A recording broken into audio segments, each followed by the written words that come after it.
Hi there, my name is John Murphy. Welcome to another edition of On the Homefront, a weekly radio magazine about the arts and community living and the local economy here in eastern Connecticut, in Tolland, Windham, and New London counties.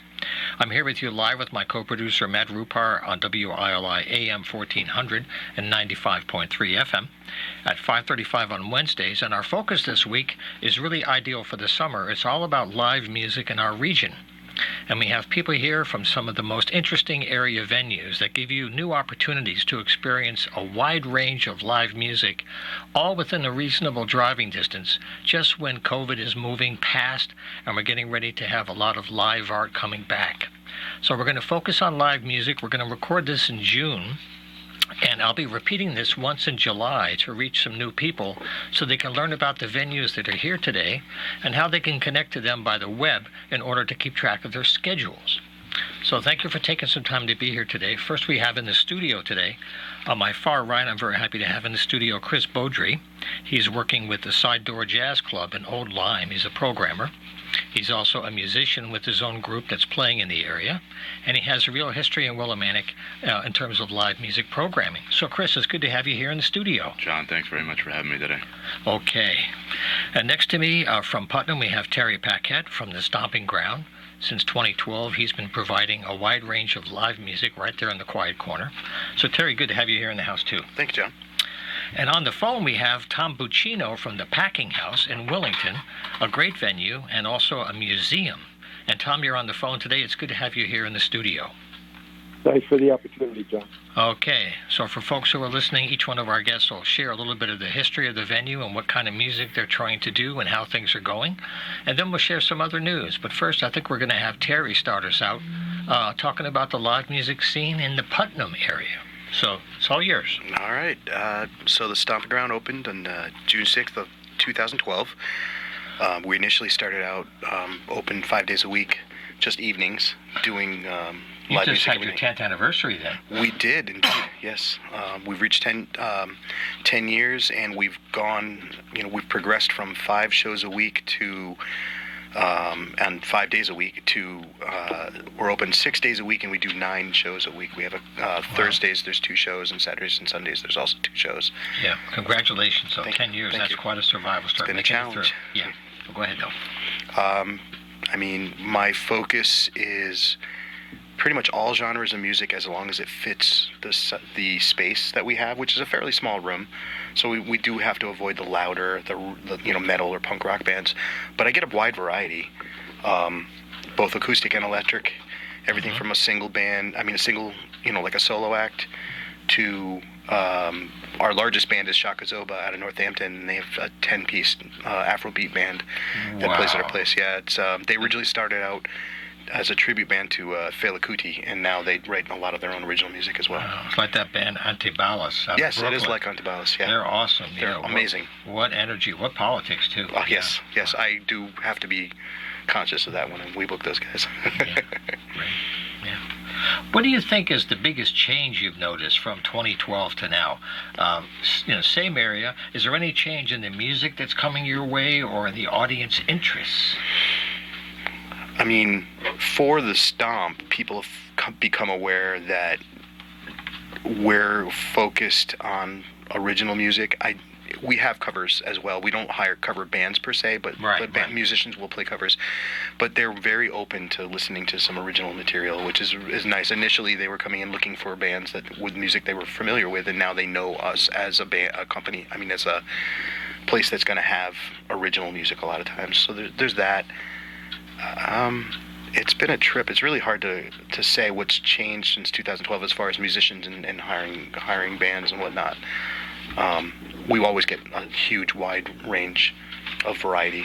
Right. You never know who's going to knock on the door. Right. But that's part of the fun, is that it's local, it's close by. It's more like seeing what's happening, checking out something new, maybe something that you don't know. Yeah. That's part of the fun, right? Yes, but it's part of the fun. And the other part, the thing that I really enjoy is bringing music from outside, from the region or from nationally into town, and kind of exposing the locals to music that they may not have gone out to look for. Right. But once they hear it, they like it a lot. That's something I really enjoy. I know when you do a variety, sometimes these musical labels get in the way sometimes. Genres are very misleading, yes. Yeah. Yep. Well, let's bring in our phone partner here. Tom Buccino's with us from the Packing House in Wellington. And something that's very unique about Tom is that he has a combination of a wonderful music venue, but it's based in a historic mill restoration, a museum. So, Tom, how are things going for the Packing House these days? And give us a little idea of some history and how you've made it so far. Sure. Well, thank you again for having me, John. We're fairly young. We're just going into our sixth year. We're a nonprofit 501c3 cultural organization, and as you mentioned, John, we have the Packing House, which is our performance venue, essentially a listening room. And we have a small history museum called the Gardner Hall Jr. History Museum, and we focus somewhat on the founder of this mill, which is a spool thread manufacturer, and we're really kind of branching out now into the local history of the region from the middle 19th century forward. And then a couple of years ago, actually 3 years ago now, pandemic got in the way there. Sure did. We opened a small community gallery called the Dye and Bleach House Community Gallery. So that's open as well as a museum currently from 10 a.m. to noon on Saturdays. The Packing House, which is the performance space, as I mentioned, is a listening room. We have a total capacity of about 140. And I think kind of similar to what Terry had mentioned, we support pretty much all genres with maybe we go a little bit light on the heavy rock for the same reasons. The space is very live, and we do have to be sensitive to the sound in the space. In the Packing House, we also offer a monthly talent showcase, which is the second Wednesday of the month, and we also do a film screening on the what would be the third Thursday of the month. Our season runs from September to May, so we just completed our first season back, and we're down for the summer now working on projects, and hopefully we'll be back strong in September. Congratulations on the season and making it through COVID and still being able to get people together after all the virtual ways we tried to connect in the meantime. It was very difficult, and you did pull it off sometimes. I want to mention the website if you want to stay in touch with the Packing House. It's a simple one. It's thepackinghouse.us. That will give you a link to the schedule, and you can also find out information about the museum, ec-chap.org as well. And we'll have Tom back later in the summer as the museum gets more active in the fall as well. So thanks, Tom, for being here, and we also have some more stuff that we're going to cover, but I want to bring in our third partner today, Chris Beaudry from the Side Door Jazz Club in Old Lyme. Chris, thanks for being here, and I love having you here because you're on the creation side of the music. You're part of a deep connection to the well, and you're also looking at the business side for people trying to have a life and, make a living and having a family. So can you talk a bit about the Side Door a little bit and how you've been doing it for the last few years? Sure. Well, thanks for having me, John, first of all. And what a great set of panelists, too. That, just proves what an interconnected network we're all a part of in the music business. The Side Door was basically my pandemic silver lining as manager there. I had previously been working with the great Lenny White, drummer for Return to Forever. Wow. And actually, doing some booking for him at the Side Door. Rest in peace. Lenny's still with us. Yeah, I know. But Chick Corea, of course. Right. And I was on the email of the previous manager, Rich Martin, who's now interconnected with the town of New London. And, when Rich sent out his email that he was moving on, I reached out to Ken Kitchings, the owner, and lo and behold, here I am. The Side Door is like it's meant to be between my relationship with the club, and I'm just so thrilled to be working there because, well, first of all, the technical logistics of it, it's a 70-seat venue that's attached directly to the Old Lyme Inn, so super interesting in terms of housing musicians who are on tour. In fact, a lot of agents reach out to us and they say, hey, I have a musician going from New York City to Boston, and it's just so perfect that you're right there on the Connecticut shoreline. Oh, that's awesome. When they go up 95, they play, a routed gig. So we do only present on Fridays and Saturdays just because it's really the inn and the club work together kind of in tandem. So the main operation of the inn is on the weekends, as you would expect.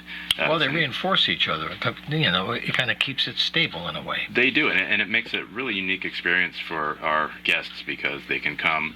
If they choose to stay the whole weekend, some weekends we do a 2-night presentation, but mostly we do different bands on Friday and Saturday. Yeah. This week, actually, we have a Thursday, Friday, Saturday, so a three-day presentation week. The great Sean Mason, Jazz at Lincoln Center, has an initiative, not-for-profit, called Jazz at Lincoln Center on the Road. Very nice. So we're presenting that this week. We vary it up. We just did our inaugural jam session, which was come one, come all, bring your instrument, sign up. We had, I'd say, a dozen saxophonists, 5 vocalists, a handful of drummers, bassists, and it was, it was encouraging to see the community at large. I mean, we had people from Hartford coming, New Haven, Norwich, and it was actually a credit to our host, Avery Wyman, for putting that first one together. He's a senior in high school. Good for him. And he got, standing room only. Wow. So, Set the fire. Joyous noise. Yeah, joyous noise it was. Yeah. And we're going to do that monthly now. So, in addition to our shows, we're adding a day to do the jam session, calling all musicians sort of thing.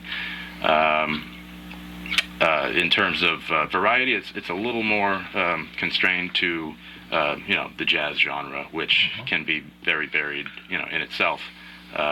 But I take that back. We just presented John Cleary from New Orleans. So nice. If you give people a couple of beers, they could argue all night about the meaning of the word jazz. Or where the lines are. It's a family, and there's all different styles, but you can't label it too carefully. Yeah.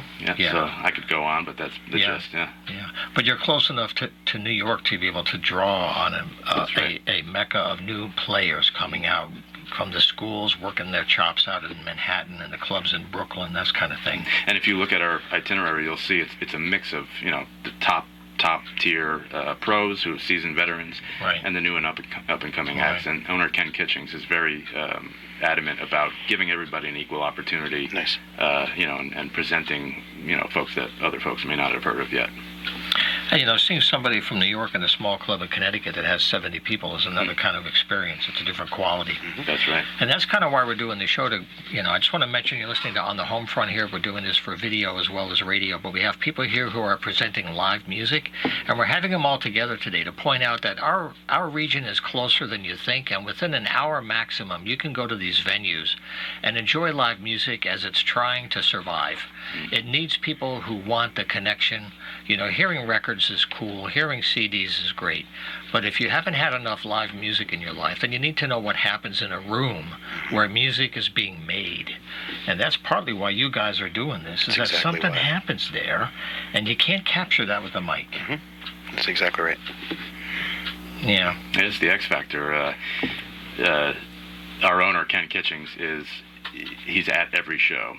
And no matter what mood, I'm at the door checking people in, no matter what mood people come into the club or what expectations they have, they will leave with just complete, overwhelming joy because Ken is the number one cheerleader for every band that's in that room. Wonderful. He can't control himself. He's hooting and hollering. So if anybody comes for the first time, that's Ken. There's a real benefactor, right? Yes, big.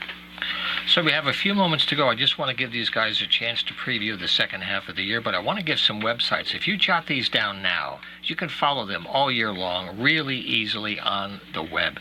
thesidedoorjazz.com for Chris and his programs. We didn't have time yet. Chris is a musician with his own quartet in the area. He's very active as well as a musician and as a composer. And if you do a Facebook search for Chris Beaudry Music, is one way to find out to his music. And we're going to have these guys back again later. For the Stomping Ground, it's the-stomping-ground.com for Terry and everybody up in Putnam. And for the Packing House, it's thepackinghouse.us. So So for you guys, we've got a few minutes to go. I just want to mention one other venue. We couldn't get Andrew Good here today because he's busy working at the Stone Row Kitchen and Bar, another great venue that's having its summer session series now. Chris was a booker for that venue a while back, and he's still active trying to connect people to play up here. Also, Evan Wood is active. But Andy has some music happening there, and if you go to his particular website, stonerowkb.com, Stone Row Kitchen Bar. The summer sessions are all there, are going to be happening with live music and DJs as well. But as you look ahead to the second half of the year, what are your thoughts or hopes or any plans? You have a renovation underway you're trying to do. What's it like for you guys? Go ahead. Yeah. I'm trying to expand our kitchen. I'm looking to be able to offer more food, which then leads to future expansions down the road. As far as music goes, I'm always on the lookout for whoever I can find to book. Not whoever I can find to book, but I'm always, I don't know how to explain this. I talk about booking like fishing, like you cast out there. You don't know who's going to come in, who's going to take and want to come in and play. So every once in a while you end up with somebody a lot bigger than you expect. And that's exciting for our place because it's so small. That's right. You try to fish where the fish are. Look at the water, right? And that's exactly right. See where it breaks up, right? Yeah, exactly. A lot of times I'll look at bigger names and see when they're coming into the area and maybe playing New York or Boston and reach out to them and say, hey, do you want a show in the middle of the week to kind of supplement what you're doing? And sure. Sometimes that works. Yeah. That's the touring aspect, that all these venues can help each other along the way depending on the schedule and the dates. Yes. Now, Tom, from the Packing House, I want to mention briefly, you have a special event in the fall that you have planned about trying to raise support for the people of Ukraine. You want to mention a little bit about that and the rest of your year plans? Sure. And thanks for bringing that up. We are still in the early stages of planning that, but tentative date for that is September 24th, which is a Saturday. And the way it's framed out now, we believe that it'll be an evening of live music, most likely 3 bands. And we're in the process of identifying those. 100% of all ticket sales, merchandise sales, etc., will be going to the people of Ukraine. And we're hopeful to reach out and find some sponsors that will help us out. Our real objective here is to do something meaningful, and as everyone is aware, it's a painful time for those folks. So hopefully we can pull it off. That's a great spirit, yeah. The rest of the season, again, is being looked at the moment. As I mentioned, we run from September to May, so we're hopeful to attract some new folks as well as some of the returning folks that have been with us for the last 4 or 5 years, and always looking for new opportunities. So the summer gives us a little downtime to plan and hopefully make some headway. All right. Well, I want to thank our guest today for helping us all connect to this great live music scene that we have across the region. This is the first of a series of shows that we'll do throughout the year to help you find out more about the artists that are in the area and the venues. So I wish all of you guys a great summer, good success for your plans, and we'll look forward to continuing our conversations, okay? Thanks, John. All right. Well, our time has flown by. If you'd like to join us for a future program, just use the email john@humanartsmedia.com. We'll be very happy to have you here in the studio in the future. In the meantime, have a great week, and we'll see you next time. Take care.